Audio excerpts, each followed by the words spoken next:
渴望就可能，心动就发生。本节目由酷爽带感点燃无限渴望的百事可乐冠名播出。双11上淘宝更优惠。本节目由天猫双11赞助播出。美味曲奇趣多多，巧克力味豆多多，感谢我们的职场搭子趣多多赞助播出。华为全新旗舰平板电脑 MatePad Pro，5G 强光炫光，轻松大手笔，智能电混4驱，无惧雨雪湿滑。本节目由领克10EMP 指定赞助播出。本节目由专业做扫描3亿人都在用，职场必备神器扫描全能王赞助播出。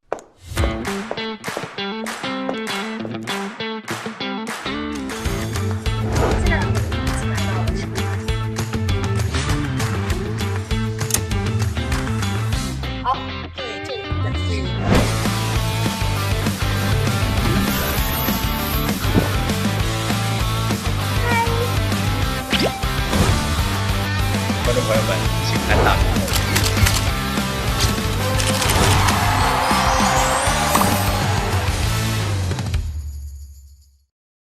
下一轮的考核的内容是深度访谈。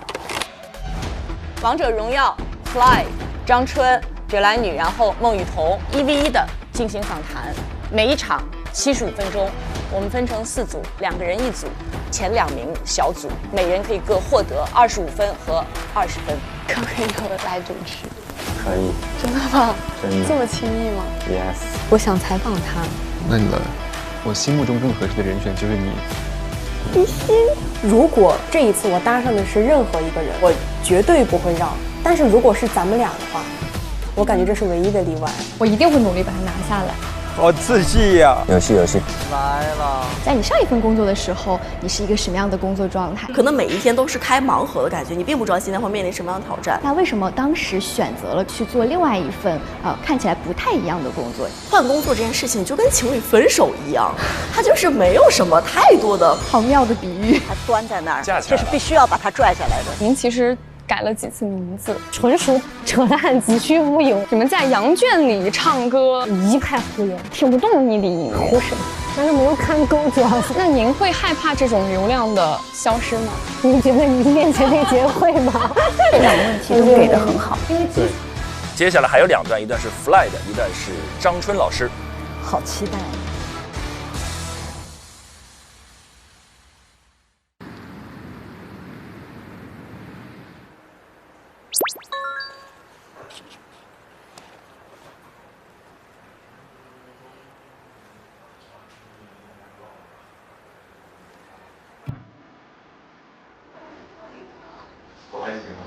就正在痛苦的操场上独自痛哭，28个刚去世1年，这个家庭还能从沉重的打击中恢复，就有灭顶之灾，也许我们就都活下来。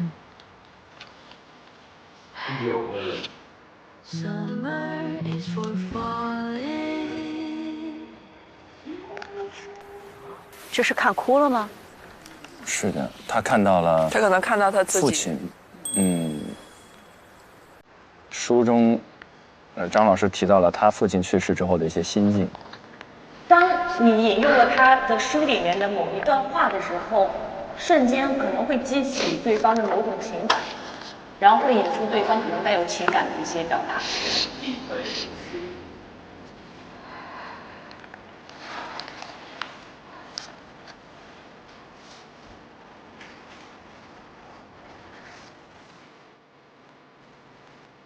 哎呀，玉哥终于发现别人哭了。我给你留一盒纸。谢谢，我也不敢看这个书了，一看就想哭。把现场交给现场。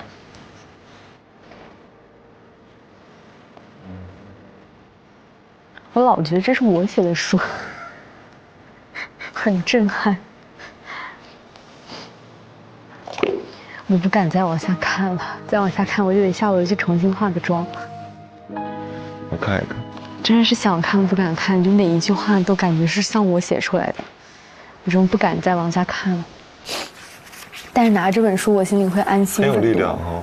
就是因为我其实还是没有办法很坦然的把这些事情说出来，就是包括我要跟他探讨这个话题的时候，我没有办法先说我是怎么样的。但是如果我可以打开来看着他，然后念一念他写的字，我一下就觉得很有力量。哎，你有被采访者疗愈过吗？一下子想不起来，但是一个一个的放在一块儿是有的。对，你有过？我有，还挺多的。哦，是吗？因为我们接近新闻当事人多，就特别容易。哦，哎，这个经历还挺有意思的。你是不是这些都看过一遍了？但再看一遍还是会很感动。是。唉，我看你写的这个也很好。其实我还是在心里给他梳理了一遍，也不见得会按照这个来。但我觉得你写的也就是真的很真诚啊！你们两个人现在都做到了完全的真诚。你昨天问你说没法再定义真诚了，我也没法定义，但我就是看到他就觉得很真诚就够了啊。会很棒的，你们采访会很棒的。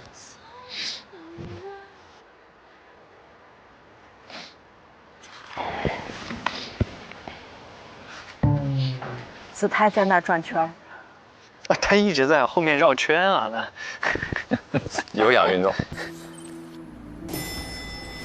走吧走吧，不难过不难过，做得很好啦。欢迎光临 Hello，we're back。怎么样？如何呢？看着他们很享受。喂喂，怎么不说话？哎呦，林薇，我觉得有点荡了。有点荡。怎么了，薇薇？就是感觉一般。一般学霸都觉得自己考试对，一般就是都是这样的。哭得最惨的考了98。好了，我们可以走了。好，加油加油加油！拜拜。一般学霸都觉得自己没考好。对。林薇没有那个，他可能没有觉得成功破壳。你们访的就是75分钟。对啊，访满了。啊，怎么了？没事没事。薇薇，哎呀，林薇，怎么今天节约？没事，我的天哪！我觉得我们来这个地方就变得很脆弱，不知道为啥，老是哭。哎呦我的妈呀！哎，你这一直憋着吧？压力释放出来了吧？不是。就是很遗憾，然后有点对不起郎子感觉。唉，因为我可以做得更好，但我没有，然后我就会很难过。让他释放一下就好了。会不会水？缓缓。哎呦，这个好烦，为什么？就是围绕着我们，然后就是每次会被记录下来，真是。哎。你下回可以这样。平复一下。你下回这样。还是会被拍的。快跟我学这样。王玉，还是有王玉蹲下去。王玉说：“你躲到这儿哭。”还那么可爱的。宇哥现在会安慰人了。对，逗笑还是有一手。你们俩在干嘛？想干嘛？你们两个？这是有用的吗？是的，确实拍不到。真的吗？这样会让你觉得安全一点吗？哦，会。好。你看我们这个机器一直在找角度，在转了已经。你看，还是可以拍到。拍不到，不可能的。对真人秀有什么误解？什么叫景观社会？嗨，无处不在的 GoPro。访谈在我心里是所有课题里最难的，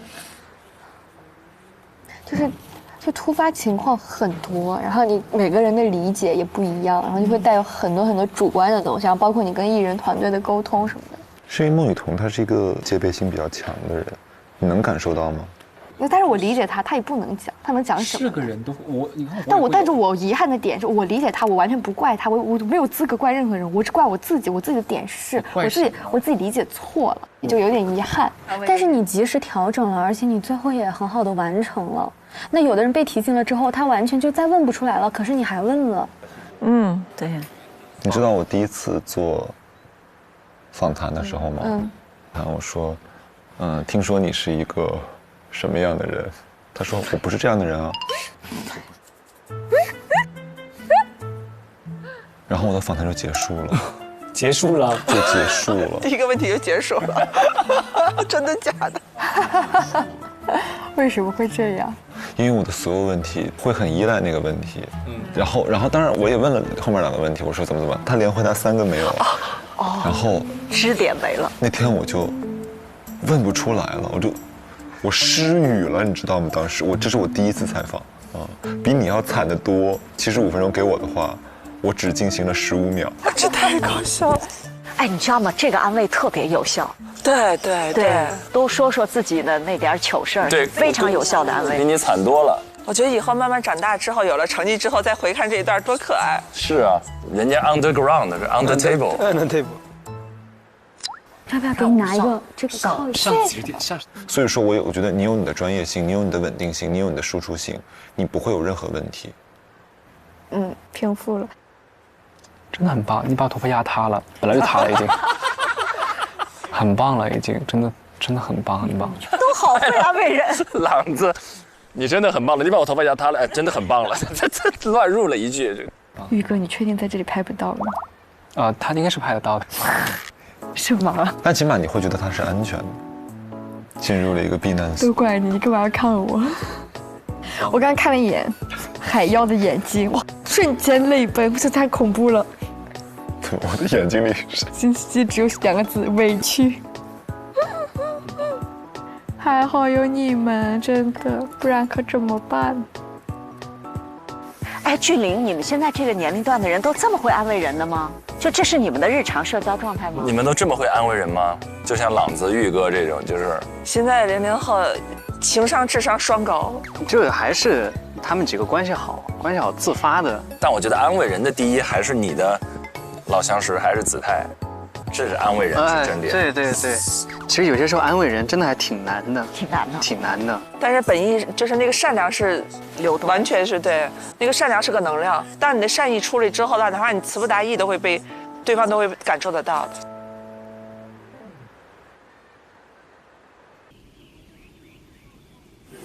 这里吗？好。哦，还没来。来了。你好。给他泡一壶暖心的西湖龙井，可以。欧了，然后提子，他爱吃的提子。提子拿出来。各位好，今天带大家走进了解的这位嘉宾呢，是王者荣耀的职业选手。没关系的。其实我欢迎来。没关系。我特别好奇，我比较喜欢大家开开心心的这个 vlog 是 OK 的。放你飞牛。弗赖跟韵林这个，我又有点担心呢，怎么？哎呀。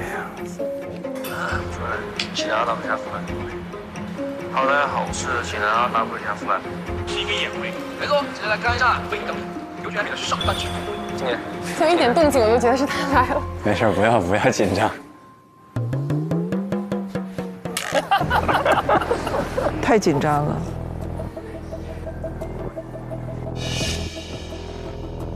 看一下情况。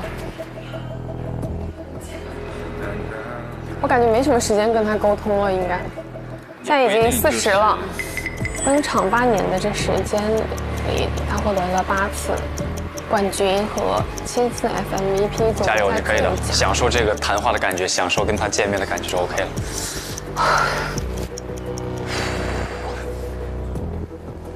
嗨，姐。走吧，师姐，我们现在过去吗？走了。对，走吧。走。又带上茶了。啊 ，yes， 是我们的老演员了。然后我对于那个 Fly 其实了解不多，反正我看完以后第一感受，很多的信息它是有门槛的。对，就是你没有接触过，你听不懂。就是对电竞的那些铁粉来说，可能也还不够解馋。就是懂的觉得你这个问题太浅，但是不懂的又听不懂。完了，那就架住了。Fly 比较难，我觉得对我来说，功课有点要补课的话，我根本补不过来。但是，他们决定了韵林来，反而是我之前没有想到的。我以为肯定是子泰去访他，他们决定韵林访我很吃惊。可是子泰跟我讲，韵林是因为了解过 Fly 之后，对他产生了无比大的兴趣。那韵林对他好奇的角度，一定不是电竞专业的角度，对，一定是从他个人来讲。那可能就没有在这里面体现。对，就是觉得可能是没有在这里边体现。可能还留了一手，也有可能。哎，那可以挖点新东西出来了。是的。先确定思路，做专业的还是做大众的？我现在那个特别好奇，因为好就会很好，然后不好就会很不好。对，好的话能让整个大众了解一下这样一个新晋偶像，但是要是卡在缝里了，两头不挨就最麻烦了。我觉得岳林会有奇招哈，对，很有可能会有奇迹，因为他太认真准备了。Fly 来了，会更紧张，被采访者更紧张。哦，他已经到了。哪呢 ？Fly， 他已经到了。嗨 ，Hello， 嗨 ，Fly， 你好，好年轻啊，老师们好。你好，你好，你好。介绍一下，Fly 老师好，我是东方卫视的主持人冯琳。好，冯姐好。Hello， 你好，我是韵玲。哦，对。这是我们准备了这个我家乡的这个西湖龙井，一会儿我们可以喝一下。你好，弗莱，我叫子泰，叫我阿泰就行。阿泰，对，好熟悉的 ID。昨天我跟那个灵儿姐还她给我发微信来着呢，了解了一些你的喜好，得知你特别爱吃青提啊，对对对，特地给你买了青提。青提吗？太感谢了。对你放心吃，不找人弄你。这都知道。昨天跟我说你最近特别爱吃青提，然后现在大家都开玩笑说再吃青提找人弄你。是的，是的，主要最近长胖了，被网友追杀了。青提打你。哇，那其实了解还比较细了。对，已经有点内部梗了，这个迅速拉近距离。没有，一会儿我们就是因为这个时间比较久，75分钟，反正你想说啥就说啥，我们畅所欲言。好的。就是 Fly 接受访问会经常吗？就是我在想，就是这个环境，深度访谈的环境对他来说可能会有一点点很少，他会接受那种赛后采访。对，所以我觉得子泰应该要做一个很重要的工作，就是来了之后帮他先心理按摩一下，让他完全放松，情绪马上激一下。对，你这是你能做，就是让他完全放松。青提还买吗？买啊，等一下买。破冰的时候先让他吃掉。他喜欢吃青提。他超级喜欢吃青提啊，特别好。我想知道你喜欢的是这种青提，是青提还是这种阳光玫瑰呀？阳光玫瑰。哦，就这个是吗？对。行，那我们买对了。正好买对了。那你喜欢吃芒果吗？我不喜欢吃芒果。哦，那边的盒就不拿出来了。你也想吃？啊 ，yes。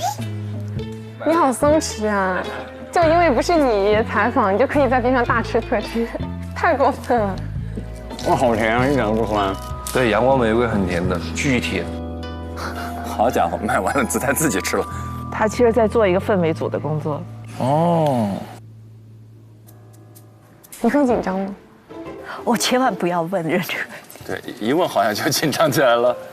你很紧张吗？有一点。不要紧张，不要紧张。紧张了就吃一口青提吧。子泰可以。对，吃一口你最爱的青提。好的，就可以了。这 Fly 太可爱了，这个样子。俊玲 Fly 是 I 人吗？这一看就是吧。有一点 I 吧，还是？啊，他只是有一点吗？我觉得他们主要电竞的基本都还是会有一点 I 的，有一点 I 的属性在里边。得先宅呀，主要是。对。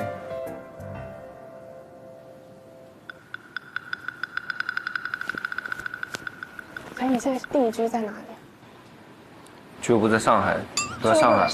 对，其实看视线能看出来，主动跟对方有视线接触的艺人比较多。你看他没有接触过。济南2W侠在上海。对。哦。因为他没有，他主场还在建。就基本比赛都在上海进行。那你之后还要回济南吗？还是就一直在上海？不一定吧，这个看吧。他主场不一定弄得好。所以上海算是你们今年的主场？不算。这只是说在没有主场没有建好，或者是没有主场队伍的情况下，会进行在上海有 KPL 的场馆。是不是在那个，就是有一个船的那个地方？是吗？船对面。哦，我去过，我在那边看过那个无畏契约的比赛。对，我们就在无畏契约对面。你有没有什么不能问的问题啊？他都没想出来呢。想不起来，那就是没有。我觉得你这种状态就很好。正常，对这个状态就非常好，我们非常感谢。因为我感觉你其实是一个有很多经历的人，是吗？年轻人在一起互相对话还是更轻松一点。对。还行吧，主要精力全在王者荣耀了。精力全在王者荣耀了。因为我们是同龄人，但是我感觉我才刚毕业，然后你就已经有这么多成就了，好厉害。可以开始。好的。OK。哦。好，那我们就开始。打板。打板。Hello， 大家好，欢迎来到今天的节目。那今天要带大家了解的这位嘉宾呢，他是王者荣耀的职业选手。那8年的时间里，他一共是获得了8次冠军和7次 FMVP 总决赛最佳选手的称号。我的天哪，那不是称霸一个时代？就是最高的山啊！最高的山，对抗路的尽头。那从籍籍无名的小将，再到满身荣誉的飞牛大将军，他都经历了什么？我们一起来跟他聊一聊。Hello，Fly。Hello。我想知道，一般你喜欢大家怎么称呼你？是叫你 Fly， 还是叫你彭云飞？我觉得都可以啊，看大家想怎么叫。我觉得叫我大名也可以。叫你大名也可以，彭云飞。因为我印象很深刻的是，我以前有个队友叫墨酱。墨酱，他每天就彭云飞，天天在我旁边就彭云飞。久而久之，我也习惯了这种称呼。为什么他叫你本名你会觉得印象很深刻？难道平时没有很多人叫你本名吗？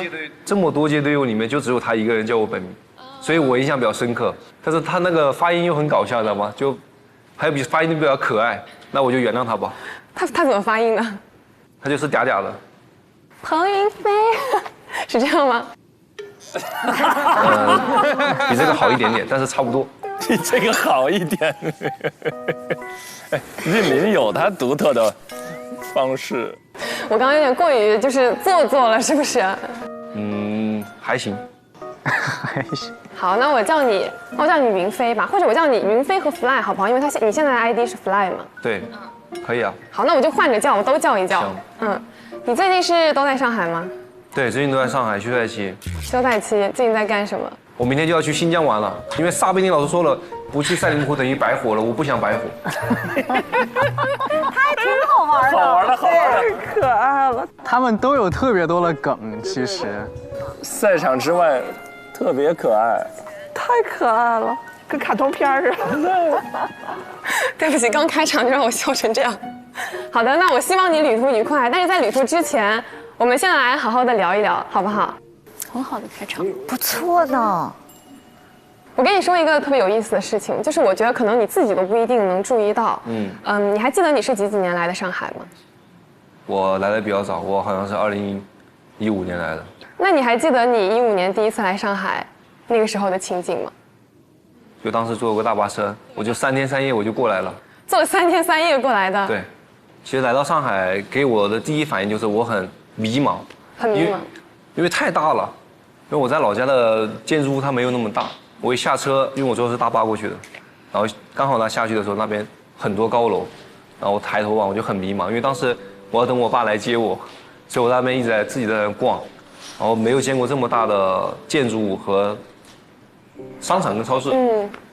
所以我当时是比较迷茫的，然后也比较期待，就跟一个好奇宝宝一样，我就在那里转，因为那有个很大的建筑，我在那旁边转了一圈，走了很久，我记得。没有记错，那个时候应该你才16岁。16岁，对，16岁。16岁，对。那你真的很勇敢哎！16岁那个时候，我想想看，我16岁在干嘛？我应该是刚上高1那个时候，就是可能我从来没有一个人出过，除了我们这个小区之外的门，就是你好勇敢。那你那个时候拿了多少钱来的？啊，这个问题很好啊。500块钱吧。是谁给你的？我奶奶给我的。我说我要找我爸去，想自由一点，然后就刚好我爸在上海上班，然后我也没去过上海。所以是你奶奶管你管得特别严吗？因为他对我会有一些他们的想法嘛。比如就会想让我去学个手艺，然后在那个职高。学个手艺，但是我当时想，我说那我学个手艺，我不如自己出去。我爸不是本身就是有这个手艺嘛，我就直接去找我爸去。你爸爸，您父亲是厨师？对，厨师，他是厨师。学什么呢？那个时候？当时我就从切配开始啊。切什么？切配。切菜。对，那个专业词语叫打合。哦，打合就是你在上海第一份工作是在一个餐厅里打合。对对对。那你那个时候第一份工作一个月赚多少钱？我是上海最低工资，我领低保。多少钱？可以说吗？2100块钱。那份工作你满意吗？当时那份工作？很累，但是拿到工资的时候我是比较满意的，因为我的付出有收获了，因为真的很累，我以前从来没有觉得上班会这么累。怎么个累法？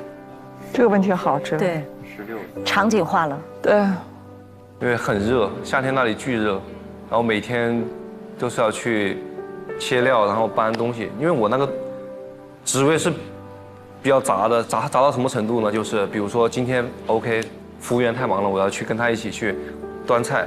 然后呢，如果洗碗工太忙了，我要去帮他洗碗。你看多好玩啊！这些都是那个挺好玩的信息。哦，就相当于你是这个厨房里的万能砖，哪里需要哪里搬。也不是那么万能，因为有的活我是真干不了。就比如刚开始让我切东西的时候，我切得很慢很慢。比我想象的好哦。好很多。哦，跟你聊的不是游戏，对，那种人生的那种小细节。游戏王者的人生。对。哇，这个故事也很好。通过 Fly 的成长故事来带入，这样观看门槛就没有那么的高，整体还是比较抓人的。那当时你16岁，你是先在这个厨房工作，然后后面从这个厨房里离开辞职，回家陪了奶奶一段时间，然后再决定走职业这条路。那个时候你跟你父母商量了吗？你看进入那个核心了，进主题了。没商量的话，商量了呀，商量了一下，我说我去学理发去了。啊？你是骗他们说你去学理发了？因为当时最早去的话是没什么收入的，所以我不太想让他们担心我。那段时间的支出谁来负担呢？你看岳林特别能问细问题，场景化它，这真是个好习惯。支出的话，因为自己上班也攒了一点点钱，因为也不需要太多的付出，基本也有阿姨做饭吃，就是付出可以说是零成本。但是据我了解到，你是不是为了打那个王者荣耀，斥巨资买了个新手机？哇，真是巨资！我花了3个月工资去买，我还被我们爸差点要打我了。那个手机当时是多少钱？6088，巨贵。6088，那真的是你3个月的工资哎。对啊。所以那你是什么时候正式的跟你父母说我已经走上职业这条路了？这个细节问得好。对。而细节推进。记得是18年吧，18年还是17年的时候，因为当时登上 KPL 的时候已经有一点成就了，已经开始有收入了。我记得我登上 KPL 开始每个月都会领到工资，然后还有奖金。哦，所以你是采取了一个先斩后奏的策略，避免了一顿拖鞋的毒打。我爸当然也不会真打我，他只会阻止我。但我现在觉得你一点都不矮。从我跟你见面的第一次对话开始，我就知道这个人绝对不是个矮人。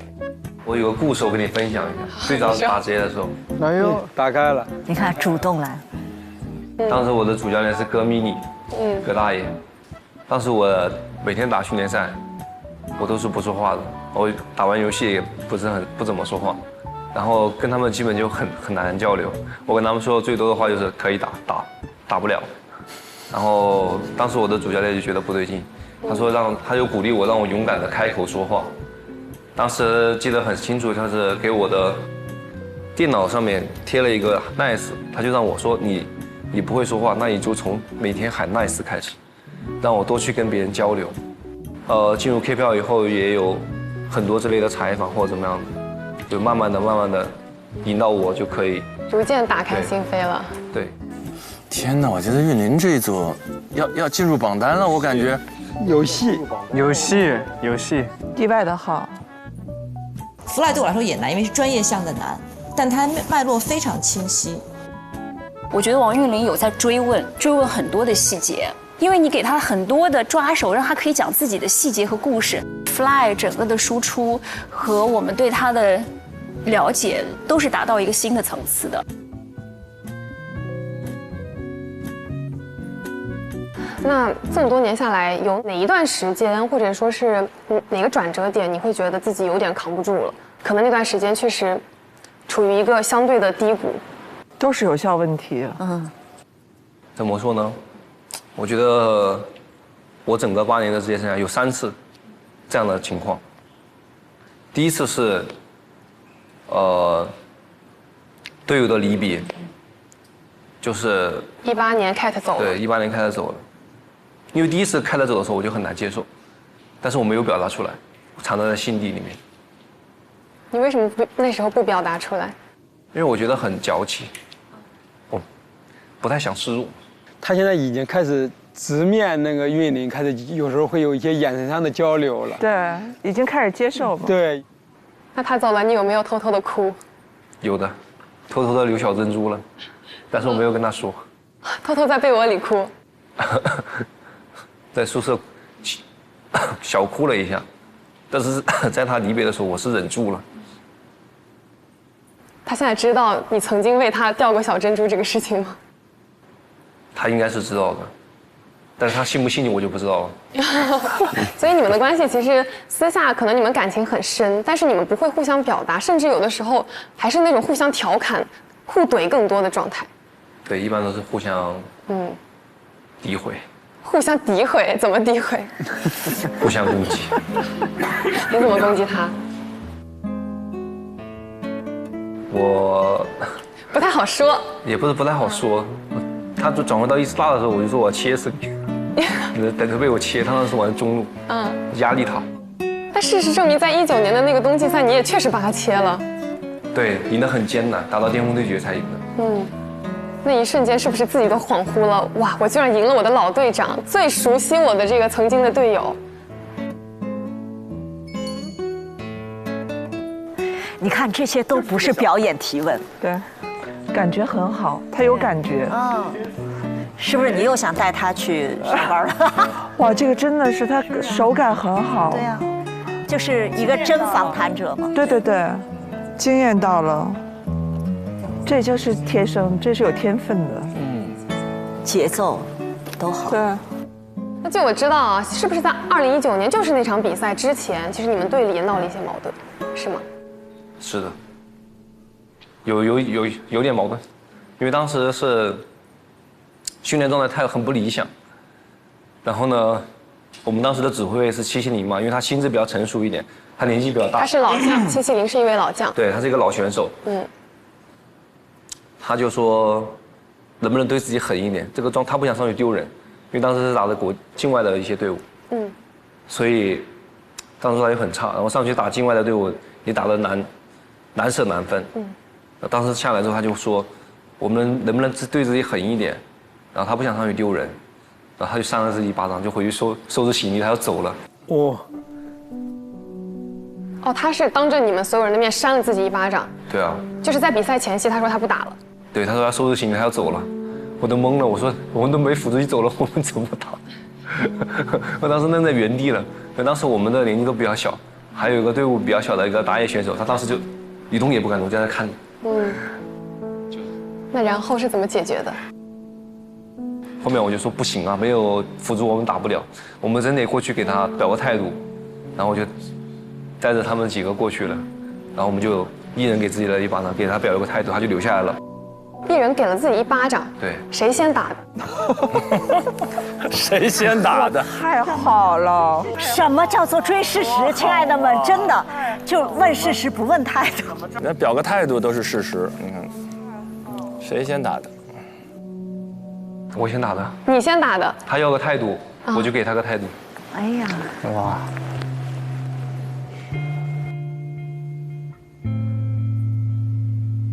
我就说我们一定会好好训练的，我们一定会加油的，我们一定会完成你的指标的。回来我们再拼一次。对，因为我没有退路了，我的队友要走了，我没有辅助可以用了。退无可退。对，我必须要打的呀。那所以，然后在19年的冬冠，你是有举起那个奖杯，然后大喊了一句“我们回来了”。啊，当时主要压抑了心里面的情绪压抑了很久。我只想说，我们回来了。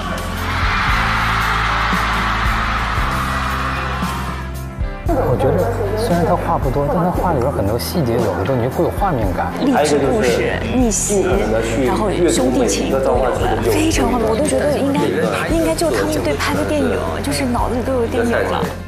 那其实，在18年到19年的这个阶段，你是不是有过一段时间是做到替补席的？有一段做到替补席，可能是你有过非常多荣耀时刻，你拿了很多的冠军。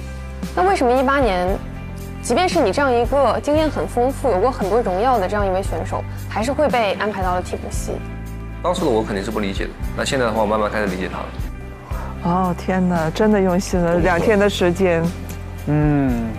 哎，我现在理解侯子泰为什么同意说还是让他来。这里下了多少功夫，我们前面的担心都不存在了，不成立了。他说的那些比赛的名字，然后具体的年份，俱乐部的名字，前队友的名字，他想都没想。我觉得他理解，而且他理解那个故事。你在这1-2天之内，你要在这么丰富的素材里面去找我该看什么，其实这很难的。王韵玲，惊艳到我了。那我记得在21年的时候，你发过一条微博，我还记得是4月21号还是22号吧。你说从 B 组打才有意思，因为正常其实我们知道我们这个比赛最好肯定是从 S 组开始，然后或者说再其次从 A 组开始。而且我觉得韵林就是实际上他肯定对于那些整个 Fly 的10年当中，关键是个一无所知，但是他很多东西能把它继承现在这个样子，真的是非常的用心了。哇塞，优秀！那你觉得你是努力型还是天赋型？努力更多一点吧。这其实很多人都会认为电竞它是一个唏嘘大于圆满的这样的一个行业，因为其实有很多电竞选手，他们可能从头到尾都没有办法像你一样碰到那个最终的奖杯，可能有很多人他们始终是坐在替补席，他们就一直都没有上场的机会，或者还有很多人，他们可能为了一次上场的机会，他们就会不停的转会，最终还是没有得到他们想要的结果。那对于这样的一个现象，你会怎么去理解，怎么去看？我觉得这就是电竞就是残酷的，每一场比赛你一定会面对输和赢，面对赢大家当然皆大欢喜，那如果你面对输呢？其实面对输就跟那些没有机会上场的选手是一样的情况下，就是那些还在想着上场，但是却没有机会上场的人，其实跟去面对输，我觉得是同一个情况，就是很不确定性。但是呢，你如果坚持，你如果比如说你把时间线拉长一点，你可能今年1年你没有上场，但是你把时间拉长2年、3年、4年，你总有上场的机会。因为 KPL 也有很多选手是一直没有机会打，一直几乎没有上场，但是他一上场他就抓住了这个机会，也有很多。但是电子竞技就是这样残酷的，没办法，它就是淘汰制的，真的是。其实你还是认为，就是这个行业厚积薄发和信念感特别的重要，不能再一点点就可能我没有办法上场我就放弃，而是我要坚守到底。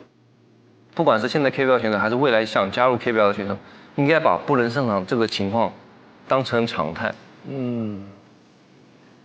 因为本身已经有很多优秀的人在这个赛场上了，你现在就是要缺一个机会，就等这个机会，所以你要把视为常态。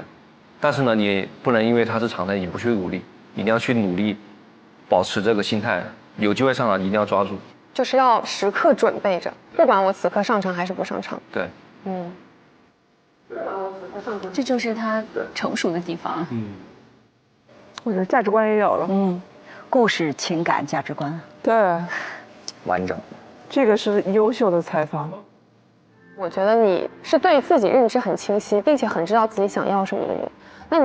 所以其实我突然想到你之前说的那句话，你说我不是一直站在山顶上，但我一直在追逐山顶，其实就是一直很符合你现在的状态。是的。你经历了很多很多事情，你的身份、你的职业其实都发生了很多的变化。那你再回头看这座城市，上海这个城市，你会觉得有什么不一样的地方吗？哇，还有设计，首尾呼应了，call back 了。16岁跟25岁的上海，就是有无限可能吧。就他能给很多人带来很多的机会，就在我们万州的话，可能就是会一眼望到头。但是我出来，我不知道我能干什么，我也不知道我会发生什么，但是我出来就会有可能能好，或是更好，或是不好。想做什么就做。我觉得每个人能做到自己热爱的事情是很难的事情。如果你热爱的是电竞，那就来吧。虽然很难，这条路很难，因为你热爱的任何一件事情，你想要做到最好都是很难的。但是你想做什么就做，因为现在还年轻，有试错的空间，放心的去做，不用害怕失败。这男孩表达也太好了，都在点子上，一句废话没有。是的，哇，这句话说的特别好，其实就是很符合你当下的一个状态。而且其实通过刚刚跟你的交流，我也感受到，就是一个冠军选手，不单单是你的故事有一飞冲天，还有更多的是卷土重来。哇，这个现场接的茬，哇，妈呀，总结到位。最重要的原因就是热爱和你信念的成。对他来说也是热爱可以漫长，热爱可以啊。王岳霖，你这种心态也是啊。我看太感动了。我觉得你的心态，做什么事情都会成的。谢谢。好的，那75分钟的时间，非常感谢 Fly 接受我们的采访，也希望我们的飞牛大将军在未来可以给我们带来更多非常精彩。非常让人难忘的瞬间，谢谢你，谢谢彭云飞。好的，那我们今天的访谈到这里就要结束了，拜拜。太好了，棒哦，加大分，上大分。天哪，我觉得我都不能做到更好了。他这个做真成熟，对，独特，这是他的风格，就是无可替代，就是他，就是韵霖，他在那儿就成立，因为他的提问跟他的人格是高度同构的。谢谢。哇塞，你真的很会说哎，好厉害！谢谢，真的好棒！你今天跟我们分享了很多，太有人格魅力了，太感谢了。我觉得你说的很好，而且很真诚。每次刚好问到的都是我知道怎么回答的。真厉害！谢谢，没有比较难的。谢谢，来之前真的加油，再一次创造奇迹。可以，谢谢弗莱，谢谢，辛苦。那我带 Fly 去见一下4位带教老师。好的。好，那你们俩先收拾一下。好，拜拜。感谢，拜拜，弗莱，拜拜。玩得开心，新疆之旅。这里面有好多子泰的功劳，对，所有的那个电竞部分，电竞部分的很多专业的东西应该是。但是韵霖非常棒，全都背下来了。是的，全部有很多都是我看他们那个提纲，全部都特别专业的。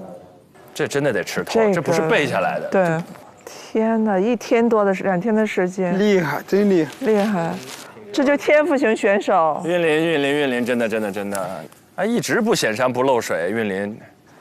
哇，太牛了！行吗？包型的。你不要为了安慰我，你客观说。没有特别厉害，真的特别厉害。你就无缝衔接把，当时有一个瞬间，就是你讲到哪儿的时候，然后就无缝衔接说你确实在2019年的冬冠还是2017年的冬冠把它切了，你还记得那句话吗？哦，无缝衔接，就是他说我要把你切了。你说那你在2019年冬冠确实是把它切了，然后他一下子就把这个事儿给想起来了。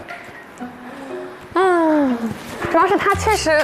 我来之前好紧张，但是我担心的那些点就不复存在了。他确实很健谈，而且他很真诚，你不觉得吗？就是鲁豫老师说，真诚就是最大的必杀技，你在他面前就没有任何其他的。Yes， 厉害！感谢你，合作愉快。没有，我觉得我做的最正确的。他能把这个带走。他可能真的不爱吃青提，他可能会拿出去被别人。我们是不是要帮他澄清一下？他真的不爱吃青提，他都没有带走。我吃一个吧。可能是他今天吃够了。好，那我们走吧。但问题是你要提问好，才能激发对方的真诚啊。对，搭建的这个真诚的场。对。那种松弛、利落、清澈。对。然后坦荡，又不会让你感到压迫。没有任何压迫。对。你就自然而然的一些小细节流淌出来，怎么做到的？他完全建立了叫做你懂我，我值得说。是，终于到我们了，也算是压轴了。哎呀，看看这组，本来觉得特别好选，对，这一下子关键在旁征着了。郑姐写点什么吧。加油，最简单最朴实的话。加油！给你画一个吧。让我画的很，哇，你画的是我今天的发型吗？但是我画的也不一定非常好看。哈哈，哎，你这个衣服画的很传神。展示一下你的画作。加油！加油！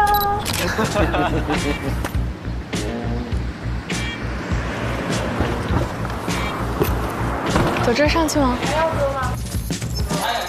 哦，那不走了。这是我们的采访场地。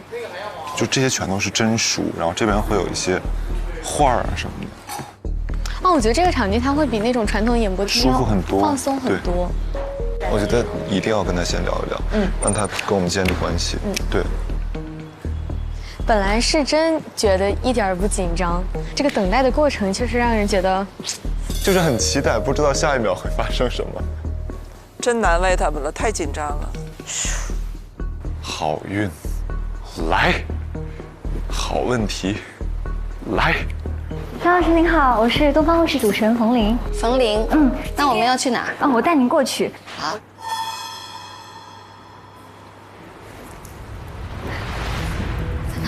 在哪儿？马上到，马上到，马上到，不着急，不着急。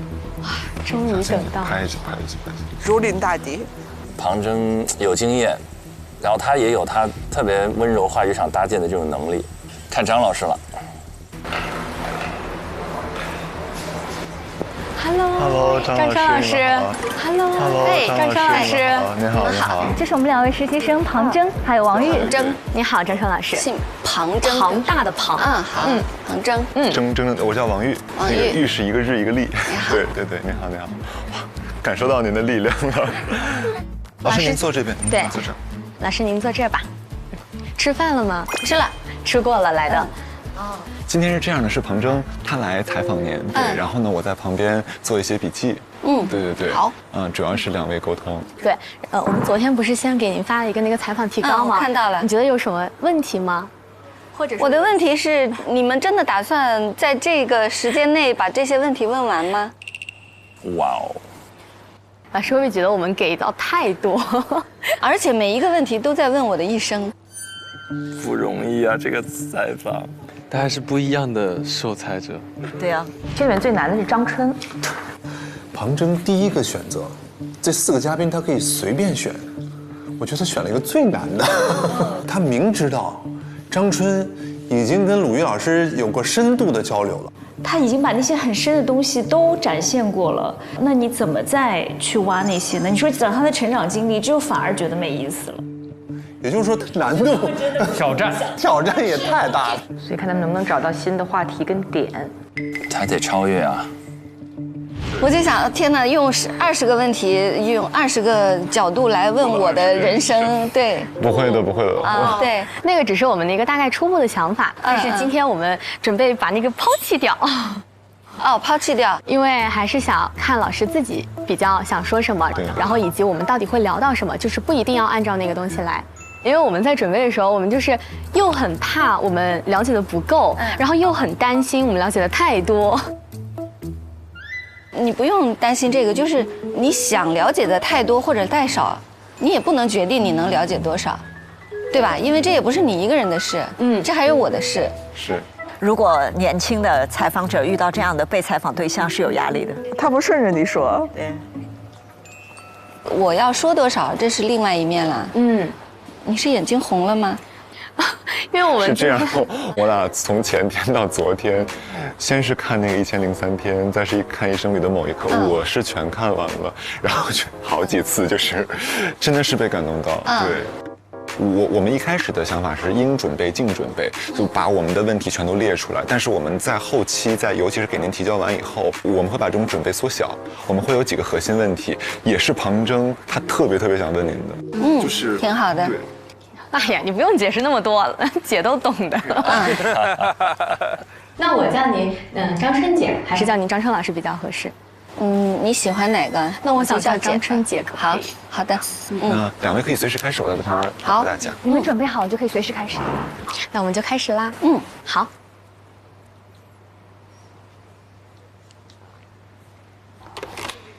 我们已经出第2集了，续集了，续集了。用旁观的角度看他们的故事。今天旁观者清，我们请到了一位很特别的姐姐。这位姐姐呢，她既是作家，也是心理咨询师。她还开了一家只在晴天才开门营业的冰淇淋小店儿，而且我其实特别期待能去一去。没了，没关系，在我的心里，我其实已经去过了，而且今天我在现场我还见到了你。他还是特别会讲故事、特别会创造故事的人。我觉得对他的抬头介绍定义实在是太多了。说实话，在我今天上场之前，我在反反复复的想，我到底要怎么去介绍张春姐。所以今天我选择直接把话筒交到他的手里，让我们一起走进张春老师，欢迎他，欢迎张春老师。张春姐，你觉得我刚刚对你的这段描述，你还满意吗？有一点点不满意，就是这个店已经关了，所以我就自己赶紧补充上了，所以没有那么满意，没关系，因为我也不是死人。太真诚了。易立竞老师应该仿一次张春老师，我觉得这个肯定好看。我们俩都不是属于顺着对方说话的人。对，我已经期待噼里啪啦、噼里啪啦、噼里啪啦火花。我自己补上就好了，所以你也不需要一次性的全都搞到完美，不重要，没事。哇，你的这句话也是让我感觉一下子就放松下来了，是吗？对，因为我来之前一直在思考，就是你已经参加过那么多访谈了、节目、播客、录制，在这些人面前，我是不是显得相对来说会比较稚嫩一点？你本来就年轻啊，这个是你的特点，它也可以是你的优势。那你在就是接受不同的年龄或者说不同的性别、不同的人在采访的时候，你会觉得给你有很多不一样的感受吗？说实话，大部分没有不一样。人们对我的投射、对我的兴趣，它是比较集中的。可能我就是有一些社会身份、一些社会标签，所以人们对我的想要了解的东西就是类似的。所以其实，在之前的过程当中，你是不是会经常反反复复的回答一些就是很类似的问题？会，然后我就会就是如果他有前采或者是有提纲的话，我就说这些你去看这篇。对，我都讲过了，为什么还要我再说？倒也没有不耐烦，我理解这种情况。那如果你还有超出这一篇内容里面你还感兴趣的，那你就再问。如果是在这个范围内，那我们俩都省事。其实我在做功课的过程当中，我发现一个很有意思的现象，就是有一些人他们可能不太认识张春姐，但是认识你的他就爱你爱疯了，是吗？抓得好。你这个结论是怎么得出来的？就是当时我们整个课题组在场所有的女生，我们就说，我们都知道张春老师，我们都疯狂的爱着他。然后我们的男导师，包括我们的一些男学生都说，好像是没有听过。我就发现，感觉这好像是一个很有意思的现象。看来我还要努力。所以我觉得今天就是可能我也会问到一些重复的问题，但哪怕有一个人他不知道您，或者说他没有听过，没关系，我并不讨厌这些问题。你看这个放下来了，已经进入聊天场了。刚刚在开头的时候有说到，其实张春姐你之前是做过好多不同的工作，是有很多不同的经历。你是从小到大你就一直觉得我要过不一样的生活，还是没有？谁小时候知道长大了要干什么？你小时候知道你要当主持人吗？我知道，真的啊？我从小就想，我从小我要当一个主持人，你就一心一意的就是要当主持人。但我后来也没当成。你什么叫后来？你现在也还很年轻啊！你说的后来指的是，就是我当时本科毕业之后，我本来其实就是很坚定的，我想要当一名主持人，但是因为各种各样的原因，我最后就没有走这条路。但是现在我又走到这条路上来了，就是这不是殊途同归，然后兜兜转转又回来了。你要这样说的话，也有一点启发我哈。你要说殊途同归，其实我没想到我会做这么多种工作，但实际上我心里有一个基本的这种职业认同是作家。这一点上确实是从小到大一直都有这个念头的，只不过我大部分时候没在写，但这不影响我把自己当成作家。那你现在还在继续这份工作吗？我觉得我应该到死都是，哪怕我从现在到死都没有再写一篇文章，我也自己认为我就是作家，这一点上来看跟你是类似的。哦，其实说到类似，我是觉得我们之间有很多相同，可能我对你做的功课要多一点。我当时看了就是你写的这本书，就是我确实要说，在认识张晨杰你本人之前，我其实是更早的先看过了你的书。像上次我在跟张春做播客的时候，因为我提前把他的书看了一下。当你引用了他的书里面的某一段话的时候，瞬间可能会激起对方的某种情感，旁征学到了，然后会引出对方可能带有情感的一些表达。有一段话还是给我就是造成了非常重的一个冲击，就是你在说这个社会它对女性的这个压力是双面的。我当时被冲击到的并不是说你说出了这个现象本身，是我发现我身在这个规则当中，但是我不自知。就是我从小到大一直是一个很循规蹈矩的，一路按着我要考最好的高中、最好的大学，我要成为一个什么样的女性，我在按这样的步子在走。但是我没有意识到，这好像它是对我双向的一个压力。其实这个双重束缚，它具体的含义就是，它是2个逻辑来评价一件事情。比如说你不漂亮，就说明你懒，就说明你自我管理不好。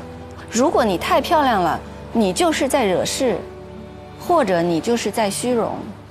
这就是用2个逻辑来圈定一件事情，它就会成为一个怎么做都错的事情。这就叫双向束缚。但我感觉很可怕的一件事情是，可能不仅是我，可能还有很多人，他们并没有意识到用2套逻辑来去限定一个事情，它是错误的。但我觉得，如果听到了这句话，听到了这件事儿，然后我觉得这件事情是不对的，它就是有意义的。这就是诉诸于语言的作用。就是你原来反正隐大家都这么过的，它就差不多吧，大概是这样吧。但是它诉诸于语言，你就会看到，哎，这很荒谬。它就像一个隐形的敌人，你把它显影了，显影出来，你就发现，哎，这个人长得很奇怪，他不应该是这样子的，他有矛盾，他有冲突。这就是语言的用处。我觉得这不愧是心理咨询师姐，我觉得我今天免费来上你的这个课，也是蹭到了。已经有交谈的欲望了，刚好进入状态了，是吧？太可爱了，情绪小能手。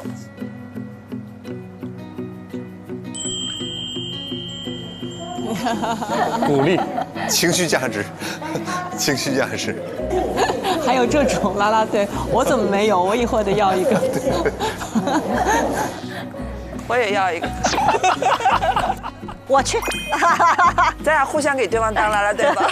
咱俩不是要成立灵力组合了吗？对，可以，互相来。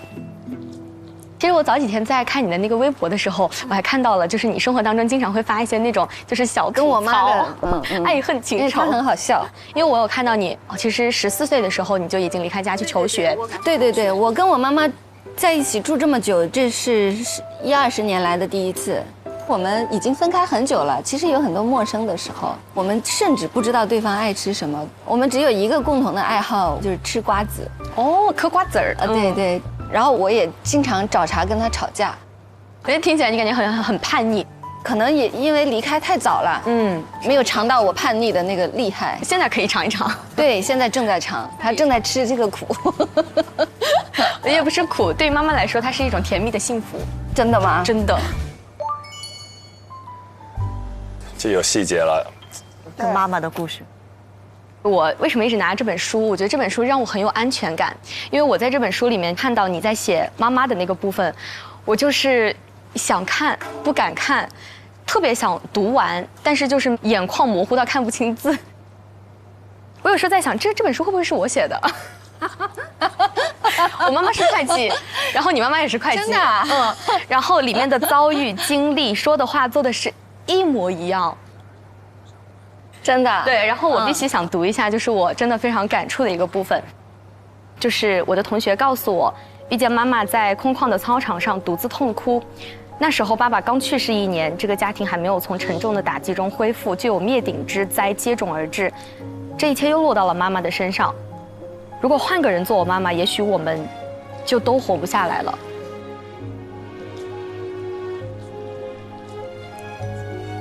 张春已经看到他了。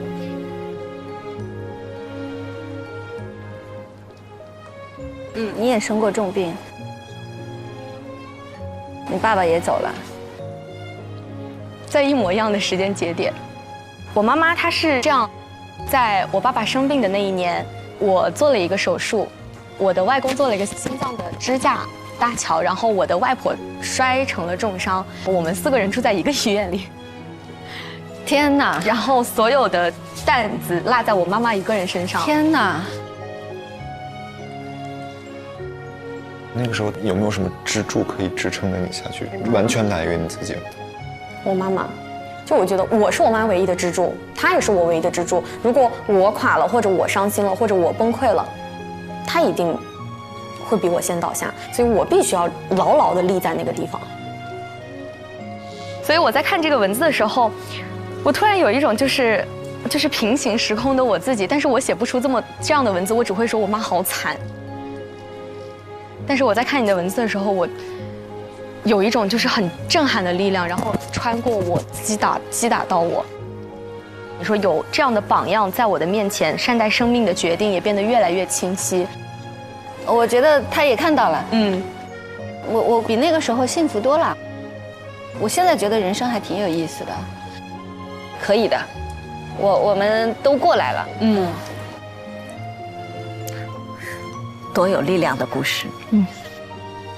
这种故事能够碰这么高，碰到一起，它是一个极偶然的情况。对，但是他就缩点前走之后，他就直接拿出自己的故事撞到张春，就是这么有感情的回馈。但确实有啊，就浓度很高啊。我觉得他还是很勇敢的。对，他有真诚换来真诚。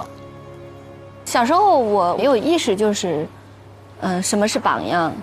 但是大一些，成年以后，我会有这个感觉，而且现在我越来越觉得，我刚刚做了一期新的节目，还没有上线，就是写普通人生脚本。我现在觉得这个脚本，我妈妈一直在执行。就一个普通人怎么幸福的生活，开始讲故事。我发现我苦求而不得的那些生活，她一直在过。他每天都这样，他几10年来都这样，甚至他在我爸爸生病，他在重症的肿瘤医院里面陪床，他只能趴在床边睡觉，他依然是按时睡觉，然后好好吃饭，就是遇到任何事情，他一直是这样过的。我今天才知道这有多难。我年轻的时候不觉得这个事情有什么了不起，我甚至看不到这件事情。但是现在我就觉得这种秩序是多么的重要和珍贵。和不易得，特好，特别好，又是不同的力量。哎呀，自由我了。年纪越大，越害怕接到家里的电话。有一天，我哥给我发了个端午节快乐，我吓傻了，你知道吗？我说出事了，我追问了他几10分钟，你知道吗？我说你不要瞒我，你不要骗我，结果就真的没有事，你知道吗？就是这个 PTSD 了。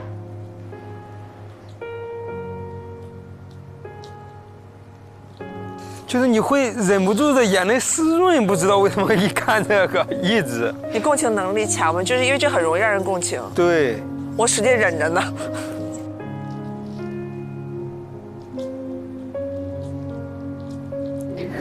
我高2的一天，就是马上要升高3的时候，然后当时我妈妈就查出来背上有肿瘤。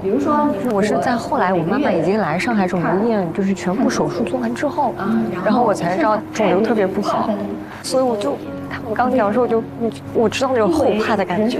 总有一天，我就很懂那种就是你很担心爸爸妈妈会离开你，我就很想拼命喘气。等于庞征搭了个台阶，对，让普通人和张春之间搭了一个台阶，带进去了。我觉得在你身上有一种很奇妙的特质，就是你只需要去讲一些特别的平常、特别稀松的小事儿，但这些小事儿非常的有生命力，而且很动人。小时候我们会常听到这不是流水账吗？不值得记录，不值得叙述。但是现在。你说不值就不值啊，我说了算。对，你看不惯的就拉倒，爱谁谁吧。对对对。那你平常会去看大家对网上对你的评价、关注啊，然后你是什么样的态度？好问题，如果这一段时间好评多，我就会刷到。如果恶评多，我就点不感兴趣。对，我会尽量不看。那其实对于网上对你这些评价，其实你也就不是特别在意，就爱谁谁吧。那肯定是在意啊，我在意我才会点不感兴趣嘛。我要是不在意，我就随他，我就说呗，我觉得啊挺有意思的，这个人这么看我，我没有这么厉害，所以我就隔离他。在意，但是一边去。没办法，我也奈何不了，我也不能做什么。我反正也是这么想的，因为我做那个直播带货的时候，也会有很多人就是莫名其妙的开始攻击你，比如说，哎呀，长得脸歪嘴斜的啊，就是卖假货的，就是一些很奇怪的事情。然后我当时一度被这件事情困扰，因为我本身是一个很敏感的人，我会在想，就是为什么会有来自四面八方的恶意？那你是怎么消化的呢？反采访了，它是个对谈，对，不是典型的采访。但是其实这种在现在的语境底下很受欢迎的。对，那你是怎么消化的呢？我会哭，但是我不会当着镜头哭，我会结束之后回去就是痛哭一场，然后再告诉自己没事的，加油，要挣钱，明天第二天再上班。辛苦了，辛苦了。哎呀。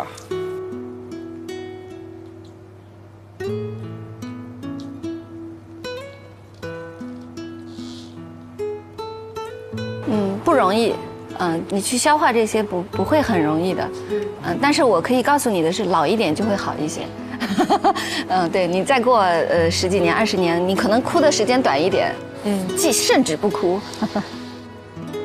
你会更红，然后那些贱人更加按耐不住了。这个会不会剪掉？这个会的，姐放心说。我是希望不要剪，我想说给那些人听，留下来。对。听到了吗，导演？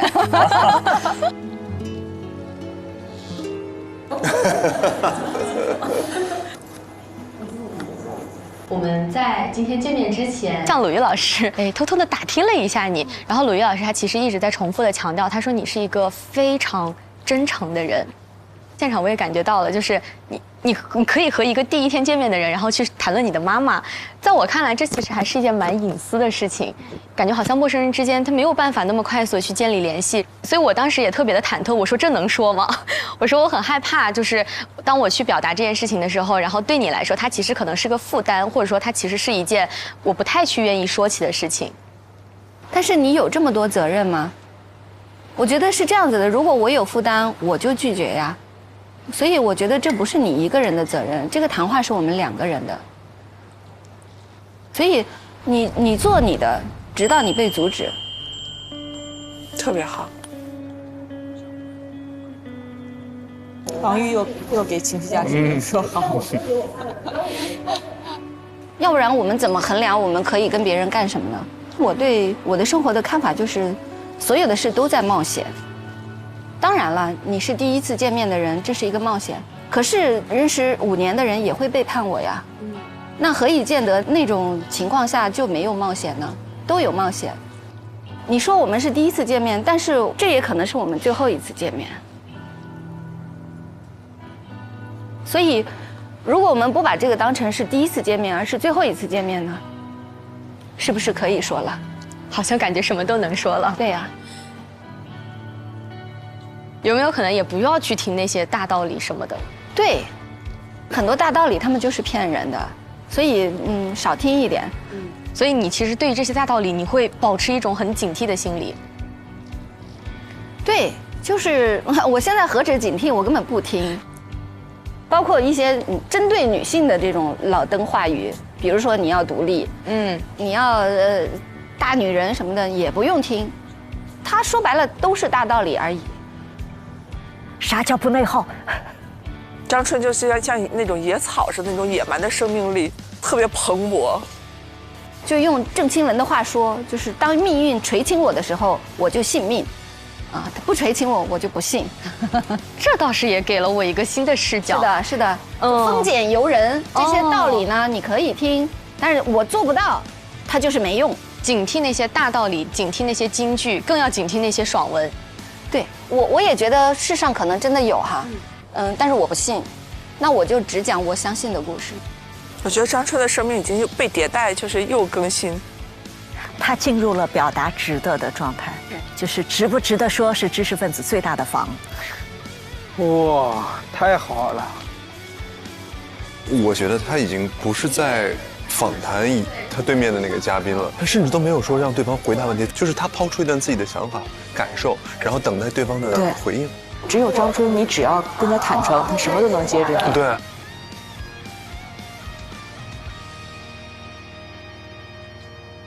我决定我要听什么，我决定我要做什么，我决定在这个世界我应该用什么样的方式去生活。对，我觉得相信这一点的人应该更多才对。对，应该越来越多。我相信看了今天的节目以后还会越来越多，以后应该要越来越多。对，今天非常谢谢张春老师。其实我是第一次见到张春老师，我非常感动，在第一次见面的时候，他就可以这么的坦诚。这么的真诚，然后跟我分享他一些很私密的故事，或者给到我一些真的很震撼人心的一些力量。我说实话，整个过程当中我是反反复复的被治愈，但是我相信肯定不是我一个人被治愈，肯定会有更多的人被治愈。我感觉很多不同的女性，她们在努力的前行，她们在发表她们的观点和态度，她们在告诉我们应该怎么做的过程当中，本身也就预示着我们会有更多不同的可能。然后这种女性和女性之间能量的流动，我觉得是非常宝贵的。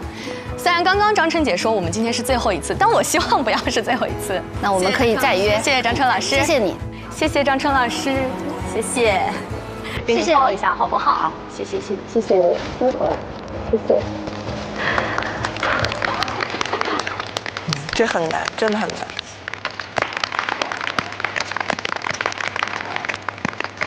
太棒了，我们的同学们。沉郁的林。我觉得张春在某一个时刻转化成了心理治疗师。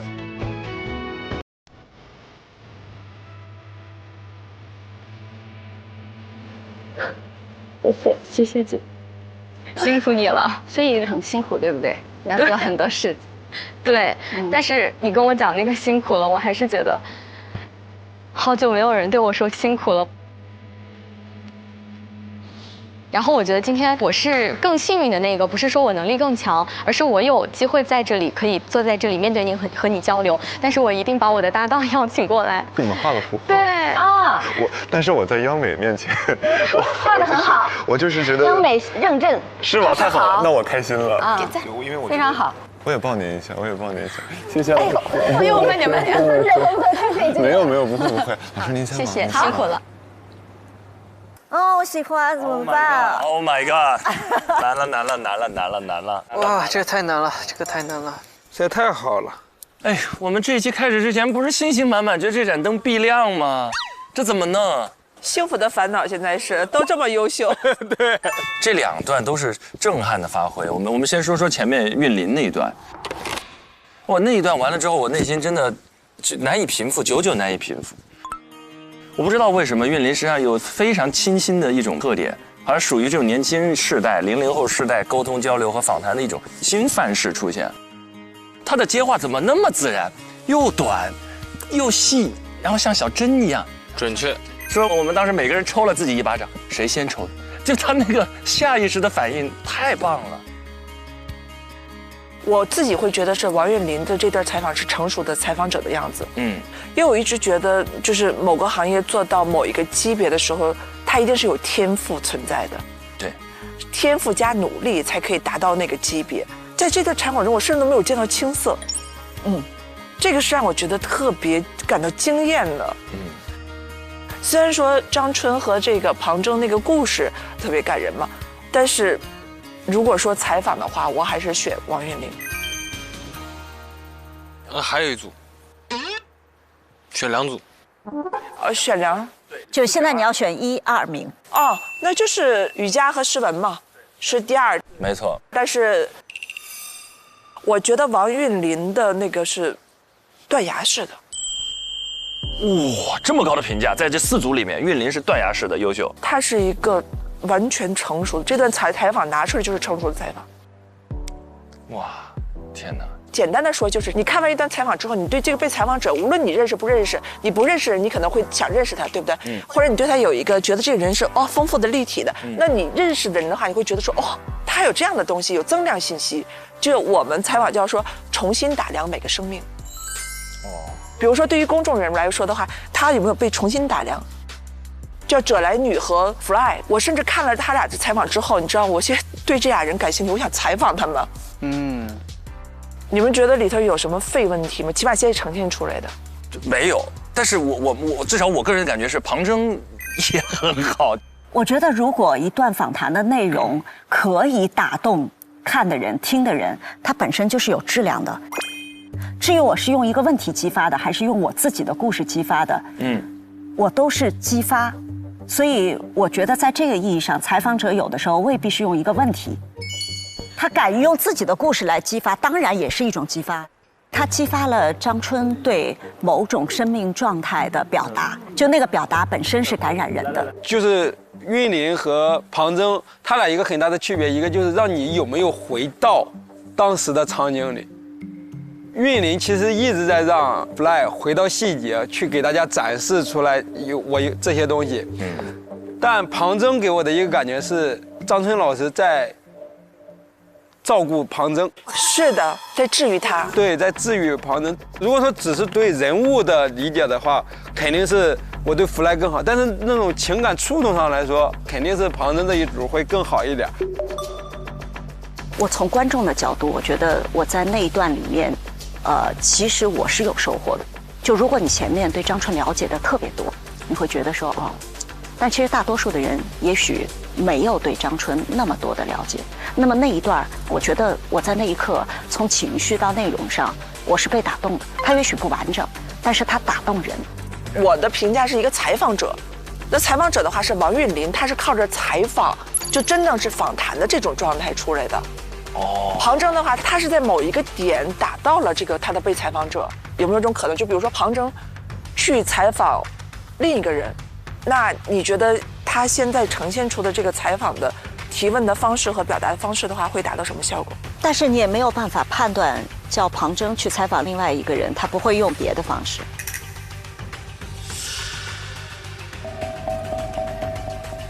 好难。来，各位，因为这是 team 的作品，所以这两者都要涵盖其中。那至于这两者谁的比重会更大，需要建立在我们对4位导师的推测之上，因为是他们做决定，而我们的这个猜测要跟他们一致，我们就亮灯。事实上，你要猜鲁豫，核心落点在这里，因为我们在这一轮探讨的最后才来做出这个判断，所以没关系，我们可以先来聊里面很好玩的小细节。我觉得这个过程当中，庞征这一组，他感觉他跟访谈嘉宾像在照镜子。人生经历太过于相似了，母亲的工作、父亲的遭遇、家庭的变故、人生的阶段和在过程当中的反应和成长。我们在过往的人生当中有没有哪一个瞬间遇到一个人，感觉像照镜子？你有吗？有一个老师跟我说，未来我会遇见的另一个我，会在我的一个角色中遇见。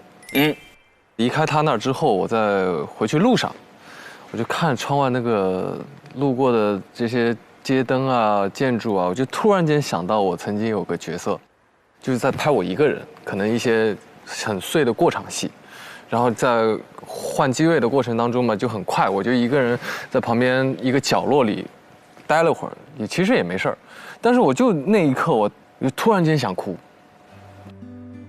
旁边虽然在忙啊，但是我就一个人，好像在那个角落里，我就感觉到这个角色，这个人物，曾经真的存在过。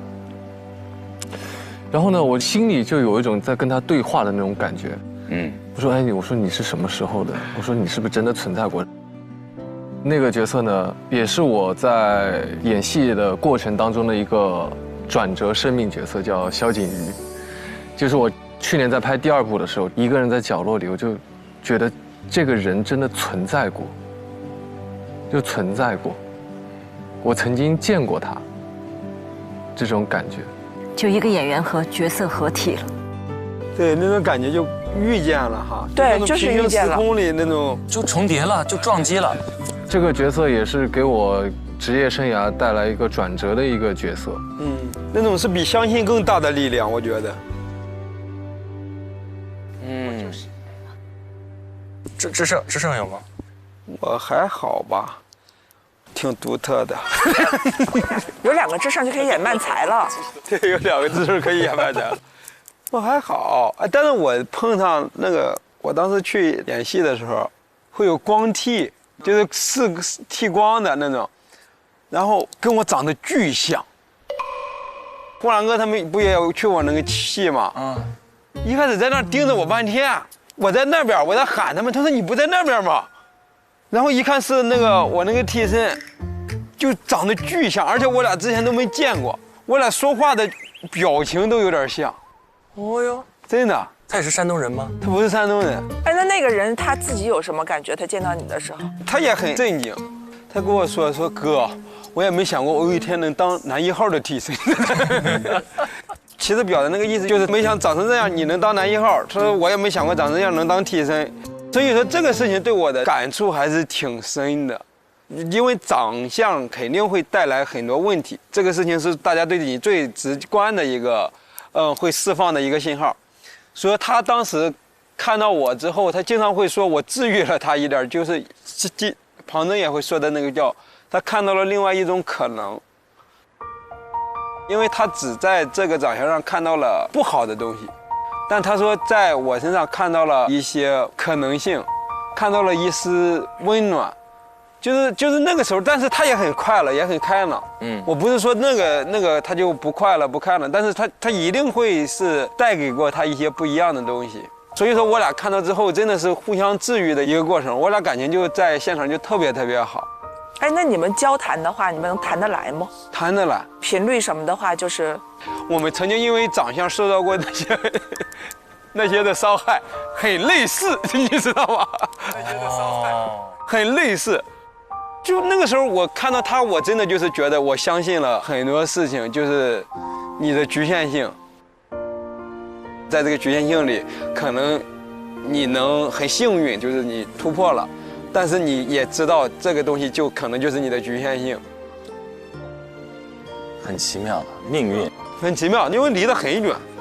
是社会心理学，社会心理学后面有它的必然，这命就是必然性嘛。但是你说的像个时间原石一样，就看到另一条生命线的那个感觉。对对对。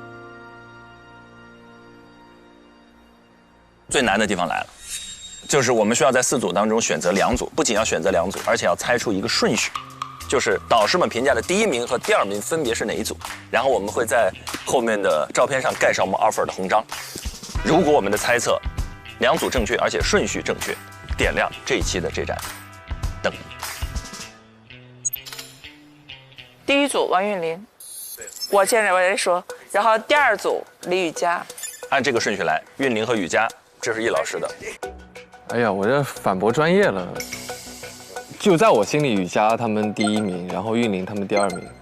反驳这么大呢？到了个个儿，基本是一致，掉了个个。我只是很羞于、很惭愧于和王子奇竟然想的一模一样。是可忍，孰不可忍？我也是这么觉得的。雨佳和韵麟。